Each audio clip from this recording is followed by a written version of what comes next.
గురించి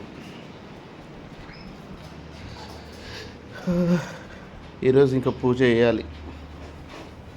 పిల్లలు టిఫిన్ చేస్తానని అవునా? టిఫిన్ పెట్టి దోశలు చేద్దామని.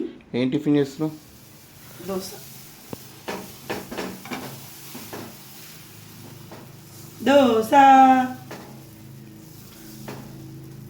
దోశ. ఇదేంది నాని ఇట్లా కొంచెం పిండి వేరే ఉంది, కొంచెం కలర్ చేంజ్. ఎందుకంటే ఇంట్లో అత్త వేసిన మినుములు అన్నమాట. ఈ మినుములు వచ్చేసి ఈ పిండి ఇట్లా ఉండడానికి కారణం మినుములు విత్ పొట్టు, మనకు ఫైబర్ కూడా వస్తుంది. సో అన్నమాట చాలా టేస్టీ ఉంటుంది అనమాట. అలాగే దోశకు మీరు ఎప్పుడు చట్నీ వేసినా అప్పుడప్పుడు ఇలా మిర్చి ఉడికిచ్చి వేసి చూడండి, మస్తు టేస్ట్ ఉంటుంది. అండ్ దోశలు మా ఇద్దరు పిల్లలకి ఇష్టం. అబ్బో సో దోశ ఎక్కలే.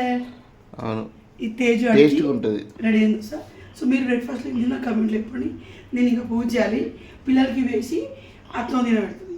నేను ఇంకా పూజ చేస్తాను చెప్పేసి వీళ్ళకి వేసిస్తున్నా. బాయ్.